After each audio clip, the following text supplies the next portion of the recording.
Mais ça me propose moi-même que c'est ménager un compromis de transition. Dans le cadre que nous sommes là, pas de rien que nous sommes capables de faire là, d'accord, sans que pas gagner, pour question de fonds à traiter en dehors d'une transition.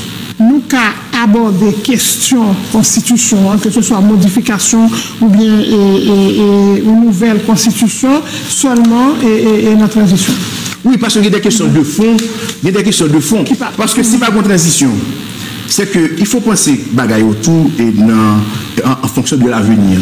Si chaque fois que au texte au bail, après ça on dit que nous avons un consensus pour changer, donc le nouveau monde a venir à changer, le nouveau monde a venir à changer. Ça qui est une transition, c'est parce qu'à partir d'une transition, il y a une rupture. Oui, mais pas bien, on va parler de Jovenel Moïse. C'est-à-dire, à partir du moment de transition, et lui-même, il va bien lever, on a même.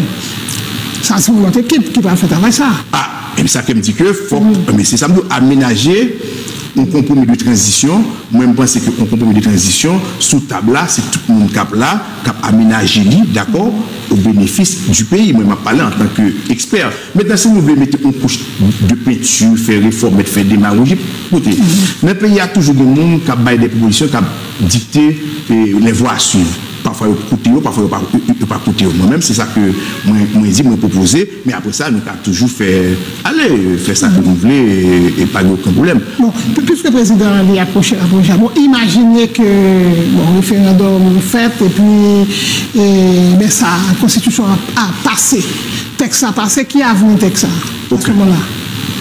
Mais texte là lui-même, dans la disposition, il dit qu'il n'y a pas aucun avenir. Dans ça, il y a même article 272, 273, 275, 276, 277, et après que si il n'est pas aménagé ce compromis de transition, le texte là n'aura aucun avenir. Dans la disposition transitoire? Oui, il n'y a pas aucun avenir. Parce que, écoutez, article 272 là dit, est-ce que vous voulez pour okay. Dans les 15 jours francs qui suivent l'adoption de la présente Constitution par référendum, l'exécutif adopte au Conseil des ministres un projet de décret électoral pour organiser les premières élections du président de la République, des députés, des membres des conseils départementaux, des maires et des conseils d'administration des sections communales. Donc, d'accord, immédiatement que le texte a voté, entre guillemets, nous entrons dans l'élection. OK. Une élection divisée davantage encore, davantage un peuple. Maintenant, lit article 277. 277. Et dans les 15 jours francs qui suivent l'adoption de la présente Constitution par référendum, le président de la République met en place un comité pluridisciplinaire chargé de préparer les avant-projets de loi organique complétant la Constitution, l'avant-projet de loi sur les collectivités territoriales ainsi qu'un plan de réorganisation des services de l'État et de mise en place du nouvel édifice institutionnel des collectivités territoriales pour tenir compte des dispositions de la présente Constitution. Dans cet intervalle, l'organisme électoral prend les dispositions pour rédiger le projet de décret électoral devant régir l'organisation des élections pour les postes électifs prévus par la Constitution. Il le soumet au pouvoir exécutif pour la suite nécessaire. Oui, ça va proposer nous là. Et ça que me parle de constitution empoisonnée. Il m'a demandé pour nous renverser table là, pour nous casser maison, sans avoir aucune idée de comment la reconstruire, sans aucune stratégie alternative, de casser ce que les générations précédentes se sont donné tant de mal pour construire.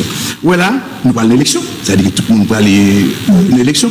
En même temps, nous parlons mettre une commission en place et soit regardé que l'article 75 les fonctionnaires au poste au Sénat de la République sont redéployés dans l'administration centrale et les collectivités territoriales selon leurs compétences. La fonction du Premier ministre est supprimée à partir de l'installation du nouveau président de la République. Les fonctionnaires en poste à la primature sont redéployés dans l'administration centrale et les collectivités territoriales selon leurs compétences. Les entités administratives jusque-là rattachées à la primature sont réaffectées à d'autres ministères par voie réglementaire. C'est même là qui est fait pour la Cour des comptes. Alors que le pays maintenant, c'est la primature qui dispose de l'administration. Le cas, c'est primature maintenant. Entre temps, vite ça, qu'est-ce qui va l'empêcher? Et comité ça, vite ça, qu'est-ce qui va l'empêcher? Parce qu'il parle d'une autre équipe qui parle au pouvoir. C'est ça que est en droit neutron législatif, neutron constitutionnel. Ça veut dire qu'il y a un ensemble de dispositions, d'accord, qui sont contenu obligatoire, qui ne va pas avoir aucun effet en pratique. Donc ça veut dire quoi? Texte là et c'est voter, mais nous qui avons un bon pouvoir que tirer dans le Cour des comptes, je dis que c'est tribunal administratif, c'est cour d'appel d'administratif qui va le faire. Mais pour mettre en place un tribunal, ça prend temps. D'accord? Ça demande des espaces locaux, il faut former juge, il faut etc. Ça veut dire que maintenant, il y a un moment pour nous casser sans que on quitte côté nous là. D'accord? Et primature. C'est la primature qui dirige le pays. C'est la primature qui est en charge de l'administration. Maintenant, les primatures pas là. Président ça qui va péter serment, sans primature, etc. Vite ça, espace ça, qui ça peut pas faire là-dedans? Nous vraiment fini là. Si jamais il y a un niveau de pouvoir ou bien de comité consultatif qui t'a voulu faire un débat et sous question, on a dit bienvenue. Bienvenue. Voilà. D'ailleurs, plusieurs fois que tu proposé que bienvenue, oui, nous prêts pour le débat. Toujours disponible. C'est la contradiction. C'est ça. Eh bien, merci. À très bientôt, Maître José Pernu. Merci, Madame Bonhomme. C'est un plaisir que vous nous répondre à la question ça, pour nous faire éclairer ça. Quoi nous dit que la démocratie, c'est le dissensus, c'est la contradiction, et que moi-même, par des formations en tant que juge, le juge doit respecter le contradictoire et faire respecter le contradictoire. Et ça peut me toujours préférer au débat contradictoire, mais malheureusement, pas de beaucoup d'épreneurs. Donc, sous-joindre, nous sommes disponibles pour faire le débat. Je suis disponible pour le débat. Notre Josué Pernu est invité nous aujourd'hui, docteur en droit public, ancien ministre de la justice et représentation émission ça, Marie-Lucie Bonhomme. Merci pour tout le monde qui t'a suivi nous. Merci de rester sur Vision Louise. C'était notre invité du jour. La rubrique Invité du jour est patronnée par Capital Bank et Accordia Shipping. Émission de ce côté-là, c'est Capital Bank qui patronne. Vite